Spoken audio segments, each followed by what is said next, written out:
Students, इस video में हम Nazism and the rise of Hitler का इंट्रोडक्शनरी पोर्शन देखेंगे। देन हम पढ़ेंगे the birth of Weimar Republic. हमारा नेक्स्ट टॉपिक होगा द इफेक्ट ऑफ द वार।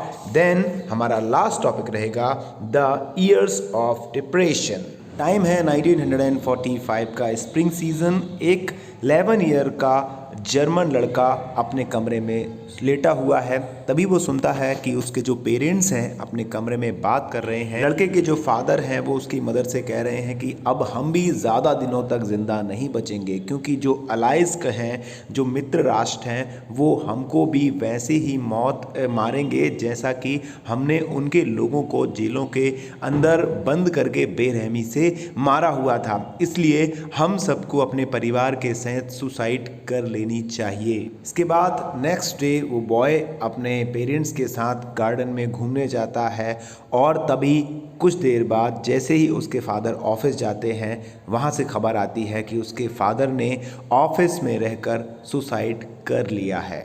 इस इंसिडेंट के बाद जो वो लड़का था वो इतना शॉक हो जाता है कि नेक्स्ट 9 इयर्स तक वो अपने घर का एक निवाला तक नहीं खा पाता है। उसे डर था कि कहीं ऐसा ना हो कि जिस तरह से मेरे फादर ने खुद को गोली मार दी, मेरी मदर हम सभी बच्चों को खाने में जहर मिलाकर दे दे। अभी जो हमने स्टोरी पढ़ी वो जर्मनी की एक छोटी सी स्टोरी है, एक परिवार की स्टोरी है, लेकिन वाकई में जर्मनी में हो क्या रहा था। आपने पहले सुन रखा होगा कि 1945 के टाइम पर जब पूरे वर्ल्ड में वर्ल्ड वार सेकेंड चल रहा था, तो उस टाइम पर जो नाजी थे और नाजी का जो लीडर था हिटलर, उसने ज्यूस को, यानी कि जो आसपास के यूरोप की दूसरी कम्युनिटी थी ज्यूस, यहूदी जिसे हम हिंदी में कहते हैं, उनको बुरी तरह से मारा था। तो क्यों मार रहे थे और वाकई में जो नाजी थे वो कौन थे, नाजिज्म क्या है, इसके बारे में हम इस चैप्टर में पढ़ने वाले हैं। तो पहले मैं थोड़ा सा आपको बताना चाहूँगा कि जो नाजी थे वो जर्मनी से बिलोंग करते थे और नाजी एक पॉलिटिकल पार्टी हम जैसे कह सकते हैं, वो कम्युनिस्ट टाइप के थे। मतलब कि जर्मनी में जो कम्युनिस्ट लोग थे वही नाजी कहलाते थे।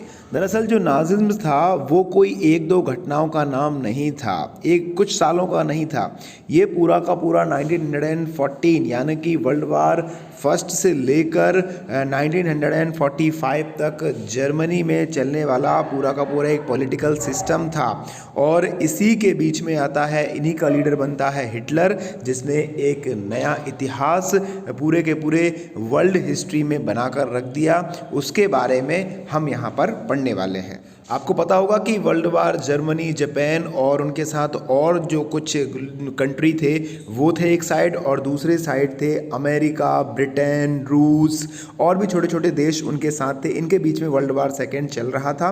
तो टाइम आता है मई 1945। जर्मनी ने अलाइज नेशन के सामने सरेंडर कर दिया और जो उनका लीडर था जर्मनी का हिटलर, उसे ये आभास हो चुका था कि अब बहुत जल्द उसके साथ और उसके सैनिकों के साथ बहुत बुरा बर्ताव होने वाला है। क्योंकि इससे पहले जब जर्मनी ने वर्ल्ड वार में जितने भी जो कैदी हुआ करते थे, ज्यूस हुआ करते थे, उनके साथ जैसा बर्ताव किया था, बुरा बर्ताव किया था, वैसा ही बर्ताव उसके साथ होने की उसको संभावना लग रही। इसी डर से कि जो नेशन है वो उसको मौत के घाट उतार देंगे, उसको तड़पा तड़पा कर मारेंगे, उसने अपनी पूरी फैमिली के साथ और जो उसका प्रोपेगेंडा मिनिस्टर था गोबल्स, बर्लिन में एक बंकर के अंदर अप्रैल के महीने में सुसाइड कर लिया। उसके कुछ दिन बाद जर्मनी के न्यूम्सबर्ग में एक मीटिंग लगाई गई और वो मीटिंग थी इंटरनेशनल मिलिट्री ट्रिब्यूनल। और इसका उद्देश्य ये था कि जितने भी जो जर्मनी के कैदी थे, आर्मी के सोल्जर्स थे जिनको हारने के बाद कैद कर लिया गया था, इनके साथ कैसा बर्ताव किया जाए। ये सबसे बड़े दुश्मन थे, ये ह्यूमैनिटी के दुश्मन थे, ये जर्मनी के कैदी, ऐसा वो लोग कह रहे थे। तो इनके साथ कैसा बर्ताव करें। देखिए, वर्ल्ड वार सेकेंड के दौरान जो हिटलर था, जर्मनी का लीडर था, शासक हम कह सकते हैं, इसने अपने एनिमीज़ के साथ और उनके देशों के लोगों के साथ जेनोसाइडल वार स्टार्ट कर दी। जेनोसाइडल वार का मतलब होता है जब एक बड़ी संख्या में पूरे के पूरे शहर के लोगों को एक साथ मार दिया जाता है, तो इसे हम बोलते हैं जेनोसाइडल वार। तो इस टाइप की जो वार थी वो हिटलर ने स्टार्ट कर दी थी। इस वार में हिटलर ने तकरीबन 6 मिलियन ज्यूस यानी कि 60 लाख यहूदी, 2 लाख जिप्सीस और 1 मिलियन यानी कि 1 लाख जो पॉलिश सिविलियंस थे, पोलैंड के रहने वाले लोग थे, उनको मौत के घाट उतार दिया। और इतना ही नहीं, हिटलर के इस एक्शन के बाद 70,000 जर्मन्स जो कि मेंटली और फिजिकल रूप से वीक हो चुके थे, उनको भी इसने मरवा डाला। इसका मारने का तरीका क्या था कि ये गैस के जो पॉइजनेबल गैसेस होती थी, जहरीली गैसें होती थी, उनके बड़े बड़े टैंक होते थे, तो उनमें ये पूरा का पूरा उनको एक साथ बहुत से लोगों को, हज़ारों लोगों को उस टैंक में डाल देता था। और इस तरह से जो नाजिम्स थे और जो उनका लीडर हिटलर था, वो दूसरे कम्युनिटी के लोग यानी कि ज्यूज़ थे, उनको मौत के घाट उतारता था। अब बाद में ये डिसाइड हुआ कि भाई जर्मनी तो हार गया, अब जर्मनी के जो प्रिजनर्स हैं, जो कैदी हैं, उनके साथ क्या किया जाए। तो ये डिसाइड किया गया कि भाई इन लोगों ने तो इनह्यूमन हमारे साथ बिहेव किया, हमारे देश के, हमारे भाइयों के इनोसेंट पीपल को ज़बरदस्ती मौत के घाट उतार दिया, मार दिया, लेकिन हम इनके साथ ऐसा नहीं करेंगे।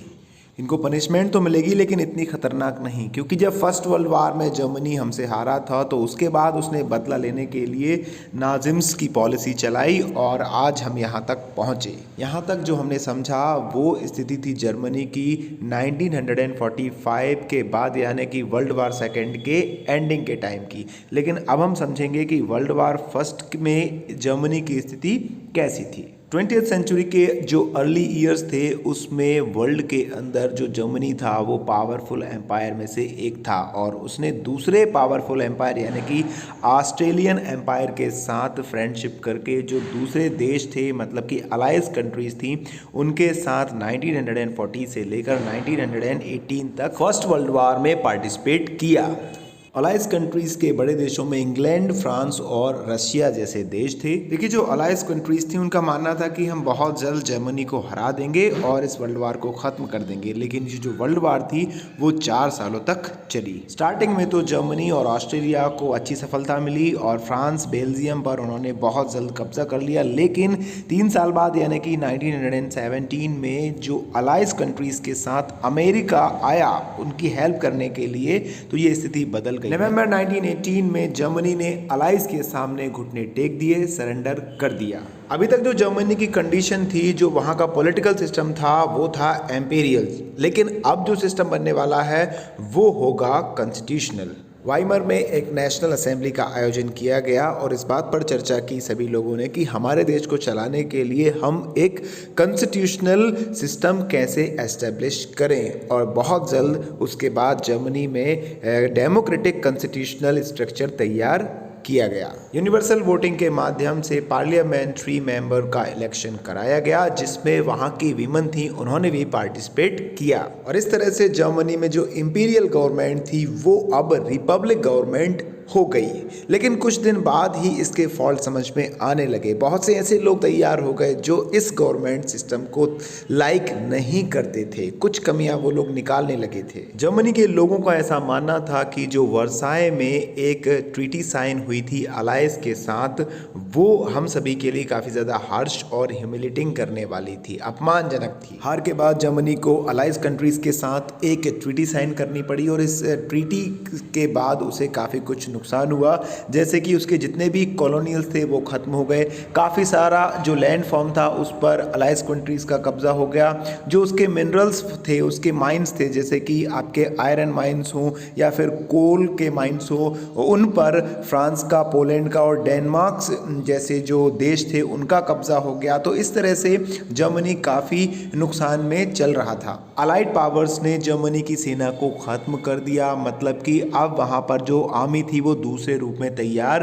हो रही थी। कॉन्स्टिट्यूशन में एक क्लॉज था, द वार गिल्ड क्लॉज। इसके अनुसार जितनी भी तबाही हुई थी उसका जिम्मेदार जर्मनी को ठहराया गया और जिसके बदले में जर्मनी को अलाइड पावर्स को 6 बिलियन पाउंड देना पड़ा। 1920s के कुछ सालों तक अलाइड पावर्स के जो देश थे उनका जर्मनी के रिचेस्ट सोर्सेज वाले जो एरियाज थे लाइक राइनलैंड, वहाँ पर इनका ही कब्जा रहा, जिसके कारण भी जर्मनी को काफ़ी कुछ नुकसान हो रहा था। बहुत सारे जर्मन्स ने ना सिर्फ जर्मनी की हार के लिए बल्कि हार के बाद जो वाइमर रिपब्लिक बना था उसके लिए भी जर्मनी को जिम्मेदार ठहराया। हमारा टॉपिक नंबर 1.1 है द इफेक्ट्स ऑफ वार, यानी कि जो वार हुई थी उसके क्या क्या इफेक्ट्स हुए।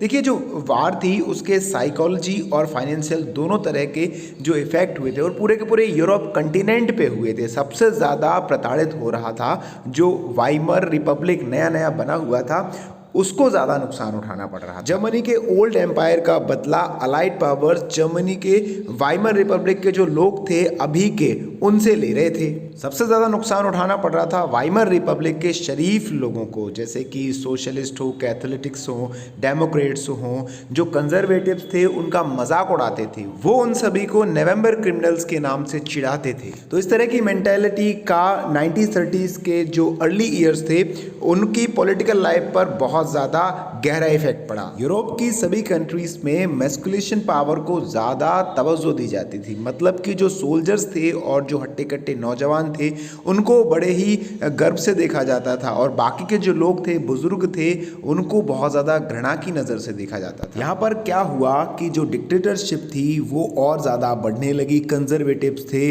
उनका दबदबा पूरे के पूरे यूरोप में दोबारा से बढ़ने लगा, विशेष तौर पर जर्मन के अंदर। हमारा नेक्स्ट टॉपिक है political radicalism and economic crisis. मतलब कि पॉलिटिक्स में किस तरह के चेंजेस आए, साथ ही वहां पर जो आर्थिक मंदी थी वो किस तरह की थी। जर्मनी के अंदर वाइमर रिपब्लिक के एस्टेब्लिशमेंट होते से ही वाइमर रिपब्लिक के अगेंस्ट उनका विरोध करने वाली एक जो पार्टी थी जिसका नाम था स्पार्टसिस्ट, उसके एस्टेब्लिशमेंट की भी नींव रखी जा चुकी थी। वो लोग किससे इंस्पायर हो रहे थे? जो रसिया में बोल्शेविक रेवोल्यूशन हुआ था उससे वो इंस्पायर हुए और जो स्पार्टसिस्ट पार्टी के लीग के जो लोग थे, वर्कर्स थे, वो जगह जगह रेवोल्यूशन करने का प्लान बनाने लगे। अब जर्मनी के अंदर एक नई गवर्नमेंट की डिमांड होने लगी। मतलब कि जो लोग स्पार्टसिस्ट को लाइक करते थे, उसको सपोर्ट करते थे, जैसे कि डेमोक्रेट्स हों, कैथोलिक्स हों, वो लोग ये चाहते थे कि भाई जर्मनी में जो पॉलिटिकल सिस्टम है उसको बदलाना चाहिए और जो जिस तरह से सोवियत में, रूस में जो पॉलिटिकल सिस्टम है वैसा पॉलिटिकल सिस्टम जर्मनी के अंदर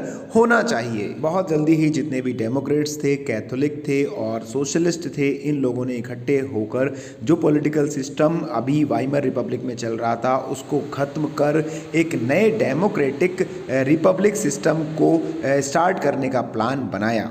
सभी लोगों ने वाइमर रिपब्लिक के ओल्ड आर्मी सोल्जर्स के साथ मिलकर एक ऑर्गेनाइजेशन बनाया जिसका नाम था फ्री कोर और बहुत जल्द जो वाइमर रिपब्लिक की गवर्नमेंट थी, उनके रिप्रेजेंटेटिव्स थे, उनके ऊपर अटैक कर इस पॉलिटिकल सिस्टम को ख़त्म कर दिया।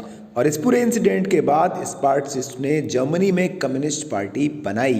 अब कंडीशन ये हुई कि जो भी कम्युनिस्ट थे और सोशलिस्ट थे वो जर्मनी के अंदर बहुत कट्टर दुश्मन बन गए। हालांकि जर्मनी के अंदर जो रेवोल्यूशनरीज थे और मिलिटेंट नेशनलिस्ट थे उन सभी ने जो रेडिकल रिसोर्सेज थे उनके लिए आवाज़ें उठानी शुरू कर दी। अब जर्मनी में पॉलिटिकल रेडिकलाइजेशन स्टार्ट हो गया और जैसे ही 1923 में जब वहाँ पर इकोनॉमिक क्राइसिस आता है तो उनको और ज़्यादा बल मिलता है, क्योंकि जो लोग रेडिकलिस्ट थे, मतलब कि जो वहाँ पर चेंजेस लाना चाहते थे, वो चाहते थे कि गवर्नमेंट के खिलाफ ज़्यादा से ज़्यादा लोग सड़कों पर आएँ। तो जैसे ही वहाँ पर प्रॉब्लम्स हुई, इकोनॉमिक प्रॉब्लम्स हुई, तो उनको लगा कि भाई अब बहुत सारे लोग हमारे साथ। देखिए क्या हुआ था, जर्मनी ने फर्स्ट वर्ल्ड वॉर के दौरान दूसरे देशों से बहुत सारा कर्ज ले रखा था और कर्ज था गोल्ड कॉइन्स का। तो इनको अब स्थिति ठीक हुई तो पूरा का पूरा कर्ज लौटाना पड़ा। नतीजा ये हुआ कि अभी जर्मनी के पास कुछ भी नहीं बचा था। जर्मनी के पास पैसे तो खत्म हो चुके थे लेकिन जो उसका कर्ज था वो ज्यों का त्यों बना हुआ था। नतीजा ये हुआ कि जर्मनी ने कर्ज देने से मना कर दिया तो फ्रांस ने जितने भी उसके जो इंडस्ट्रियलिस्ट एरियाज थे लाइक रूर, उन पर कब्जा कर लिया। फ्रांस के इस एक्शन का जवाब देने के लिए जर्मनी की गवर्नमेंट ने वहां पर प्रिंटेड मनी स्टार्ट कर दी। बहुत ज़्यादा क्वांटिटी में प्रिंटेड मनी बनाई गई। नतीजा ये हुआ कि जो प्रिंटेड मनी थी उसका वैल्यूएशन धीरे धीरे डॉलर के मुकाबले कमने लगा। शुरुआत में $1 के बराबर 24,000 जो वहाँ की प्रिंटेड मनी मार्क थी वो हुई। उसके बाद इसकी कीमत और घटती गई। जुलाई में ये पहुँची 3,53,000 मार्क और अगस्त में बढ़कर ये हो गई 46,21,000 मार्क के बराबर, जो दिसंबर में पहुंचकर हुई 9,88,60,000। स्थिति अब जर्मनी के अंदर बिगड़ने लगी। जैसे जैसे मार्क की वैल्यू डॉलर के मुकाबले कमती गई वैसे वैसे जर्मनी में महंगाई बढ़ने लगी। अब नतीजा ये हुआ कि लोगों को पाव रोटी तक मिलना मुश्किल हो गई। बहुत ज़्यादा महंगाई बढ़ी तो जो जर्मनी था वो सभी लोगों के लिए सिंपैथी का पात्र बन गया। दुनिया में उसको बड़े ही दया की दृष्टि से देखा जाने लगा। जब किसी भी कंट्री में इस तरह का इकोनॉमिक क्राइसिस आता है तो उसे हम हाइपर इन्फ्लेशन के नाम से जानते हैं और ऐसी स्थिति वहाँ पर बन गई थी। इस प्रॉब्लम से निपटने के लिए अमेरिका ने जर्मनी को हेल्प करने के लिए हाथ बढ़ाया और इस प्रॉब्लम के सॉल्यूशन के लिए एक डॉब्स प्लान बनाया। अमेरिका ने इस मदद के बदले में काफ़ी सारी फाइनेंशियल बर्डन्स पर जर्मनी से साइन करवाया।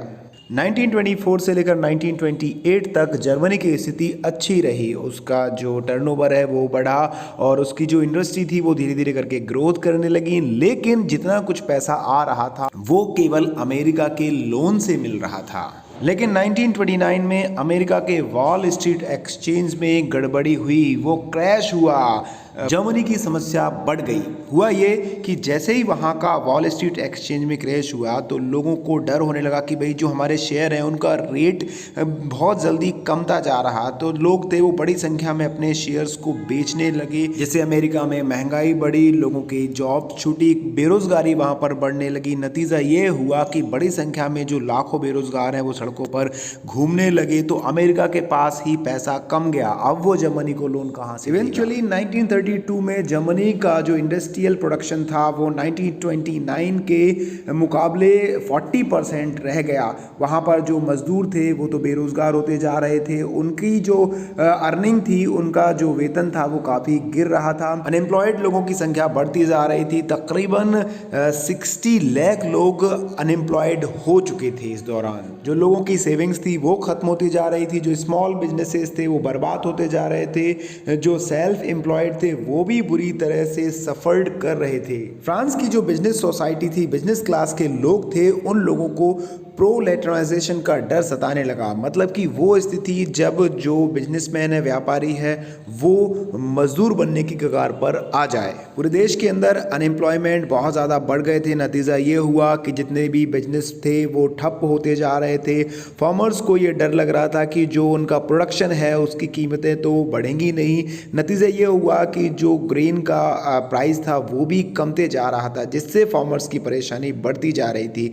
जितना भी यूथ था उसको अपने फ्यूचर को लेकर बहुत ज़्यादा डर लग रहा था। अब वहाँ के पॉलिटिकल लेवल की बात करें तो जो वाइमर रिपब्लिक था वो ऐसे नाजुक दौर से गुजर रहा था जब लोगों को ये एहसास हो रहा था कि कहीं ना कहीं जो वाइमर कॉन्स्टिट्यूशन है उसमें कुछ ऐसी कमियां रही हैं या कुछ ऐसी कमियां हैं जिससे कहीं ना कहीं फिर से वो अनस्टेबिलिटी और डिक्टेटरशिप का शिकार हो सकता है। कॉन्स्टिट्यूशन की एक कमी कोएलिशन की रिगार्डिंग थी, जिसके कारण वहाँ पर एक पार्टी कभी भी मेजॉरिटी में नहीं आ सकती। दूसरी प्रॉब्लम थी कॉन्स्टिट्यूशन की आर्टिकल नंबर 48, जिसकी वजह से प्रेसिडेंट को ये अथॉरिटी थी, ये अधिकार था कि वो इमरजेंसी डिक्लेयर कर सकता है। जो वहाँ के नागरिक थे उनका अधिकार रद्द करने और जितने भी अध्यादेश थे उनके जरिए शासन चलाने का अधिकार दिया गया था। हालांकि जो वाइमर रिपब्लिक है वो ओवरऑल 239 डेज तक ही चला, जिसको 20 मिनिस्टर ऑफ काउंसिल्स ने चलाया।